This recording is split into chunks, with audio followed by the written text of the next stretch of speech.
Sekali lagi saya katakan, hak beribadah itu adalah hak yang paling asasi. Ini domain Anda, ini tugas sejarah Anda, Komnas HAM dan PGI. Tidak usah ngurusin masalah politik, tidak usah ngurusin masalah orang yang tidak lulus tes wawasan kebangsaan.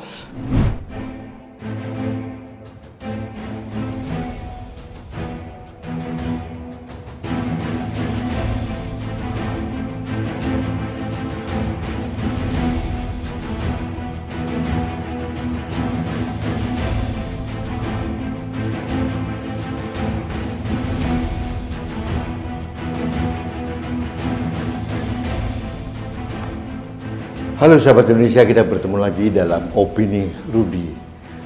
Sahabat Indonesia, SKB 2 Menteri tentang pendirian rumah ibadah memakan korban lagi. SKB itu adalah surat keputusan bersama. Berkali-kali kami dari kanal TV Anak Bangsa dan juga beberapa tokoh lembaga menginginkan SKB 2 Menteri ini dicabut, bukan sekedar direvisi. Nah, cerita yang terbaru terjadi di Ponorogo, Jawa Timur. Beberapa hari yang lalu, sekelompok warga dari beberapa RT di Jalan Tamrin, Kelurahan Bangunsari, Kota Ponorogo, memprotes pendirian rumah ibadah atau gereja Betani di sana. Ini mengenaskan. Ini mungkin yang kesekian ribu kali terjadi di negeri ini. Mengapa pendirian rumah ibadah agama lain seperti gereja, wihara atau apapun mengganggu akidah kita? Saya tidak mengerti. Kalau akidah kita sudah kuat, ketakwaan kita kuat kepada Tuhan Yang Maha Esa dan kepada agama kita masing-masing, kenapa kita harus risau dan takut dengan adanya rumah ibadah agama yang lain? Akal sehat saya tidak masuk, jujur aja. Saya bingung bagaimana mencerna akal sehat kelompok-kelompok yang intoleran ini. Sahabat Indonesia, gejala intoleransi ini sudah mengejala banyak sekali, apalagi setelah reformasi. Dan hampir semua kejadian atas nama menjaga kerukunan, menjaga suasana yang kondusif, aparat keamanan selalu menyelesaikannya dengan damai dan berakhir di materai. Selesai. Tapi pendirian rumah ibadah yang non-muslim, yang gereja dalam hal ini, tidak terjadi juga. Kita memaksa orang-orang yang minoritas ini untuk menerima arogansi yang sesat menurut saya dari kelompok-kelompok mayoritas. Ini yang bagi saya aneh. Sahabat Indonesia, atas nama SKB 2 Menteri, mereka menolak. Dan kalau kita telisik SKB 2 Menteri yang mengatur tentang tata cara pendirian rumah ibadah, ini lebih banyak memakan korban adalah rumah ibadah di agama yang minoritas di Indonesia ini. Untuk pendirian masjid tidak pernah ada masalah karena mayoritas aman-aman saja. Sahabat Indonesia, beribadah menurut agama dan kepercayaan masing-masing itu dijamin oleh konstitusi. Itu hak yang paling asasi dari manusia ini. Selayaknya negara menjamin itu, bukan meminta mereka untuk mengerti dan memahami. Semuanya masalah ditutup dengan karpet merah atas nama suasana yang kondusif. Ini kan aneh. Kita tidak sadar kita menjadi spotlight di dunia internasional, betapa kita tidak intolerannya. Padahal itu dilakukan hanya sekelompok orang. Sahabat Indonesia, negara harus bertindak. Yang pertama, kepada Menteri Agama Gus Yakut, ayolah, jangan hanya wacana merevisi SKB 2 Menteri. Menurut saya dicabut saja. Semua umat beragama di Indonesia punya hak untuk beribadah dan mendirikan rumah ibadahnya. Jangan hak mereka kita halangi. Itu zolim bagi saya. Pemerintah harus tegas, aparat keamanan harus tegas juga. Jangan memaksa kelompok minoritas menerima arogansi dari kelompok-kelompok tertentu yang menurut saya akal sehatnya sudah tidak masuk akal. Sahabat Indonesia, di sini saya protes keras kepada Komnas HAM. Nah, seharusnya Komnas HAM itu mengurus seperti ini. Ini adalah pelanggaran HAM yang paling asasi menurut saya. Komnas HAM jangan hanya masuk ke wilayah elit gitu ya, mengurusin tes wawasan kebangsaan KPK, hanya segelintir orang yang ini receh gitu loh. Tapi mengurusi hak asasi manusia untuk beribadah itu jauh lebih penting. Dan juga untuk PGI, Persatuan Gereja-Gereja Indonesia, mohon maaf Pak Pendeta Gultom, harusnya Anda lebih keras dan lebih gigih untuk memperjuangkan gereja-gereja di bawah Anda.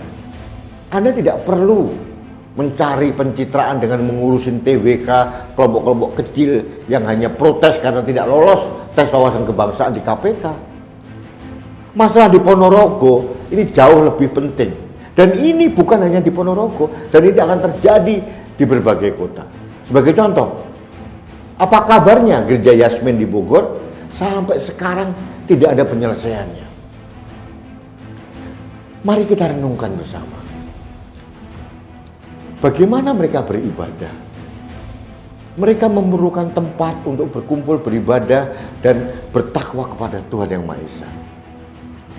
Kita, saya, alhamdulillah dari kelompok muslim diberikan kemewahan, kemudahan, rumah ibadah kita banyak tersebar di mana-mana. Azan semuanya bebas bergema di seluruh penjuru kota. Bahkan kadang-kadang masjid banyak yang berdekatan, berdempetan sehingga azannya simpang siur tidak karu-karuan. Itu pun saya juga protes. Karena saya sebagai orang Islam punya hak mendengarkan azan yang indah, bukan azan yang saling tabrakan seperti ini. Ini pun tidak diatur juga. Dewan Masjid Indonesia kemana? Menteri Agama kemana? Nah, kita kembali ke masalah intoleransi di Ponorogo ini. Ini adalah suatu lecutan kepada kita semuanya. Bagaimana kita menegakkan sila pertama dalam Pancasila, ketuhanan yang Maha Esa. Dan sila pertama ketuhanan yang Maha Esa ini diturunkan dalam konstitusi juga, diatur dalam perundang-undangan juga. Kenapa masih kita langgar? Para pendakwah agama, please mohon, Anda harus turun tangan, Anda harus memberikan pencerahan, memberikan wawasan yang bernalar sehat agar jamaah Anda tidak tersesat. Mengapa kita harus ketakutan pada saat kita melihat gereja? Kenapa? Apa pengaruhnya? Orang-orang yang beragama non-muslim, Kristen, Katolik, Hindu, Buddha, Konghucu atau kepercayaan, mereka tidak tergoda setiap hari, setiap saat mendengarkan suara azan maghrib atau azan yang lain, atau azan subuh. Mereka tidak tergoda. Karena bagi saya, akidah seseorang kalau kuat, nggak akan mudah tergoyahkan, apalagi hanya sebuah bangunan gereja atau bangunan wihara.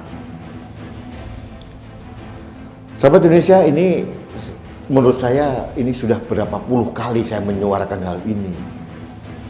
Bukan masalah yang sederhana. Kalau Pak Menteri Agama yang kita harapkan bersama orang yang sangat moderat tidak berbuat apa-apa, saya kecewa. Apakah hal seperti ini harus saya keluhkan, harus saya suarakan di hadapan Presiden Joko Widodo? Terlalu banyak masalah bangsa ini yang harus diselesaikan oleh Presiden. Harusnya hal seperti ini diselesaikan oleh pembantunya, bukan langsung dengan Presiden. Tapi kalau para pembantunya tidak berbuat apa-apa, terpaksa saya bersuara untuk Presiden. Jadi sahabat Indonesia, sekali lagi saya katakan, marilah kita berjiwa besar ya. bahwa kebinekaan di Indonesia ini adalah keniscayaan sejarah. Ini takdir kita sebagai bangsa Indonesia.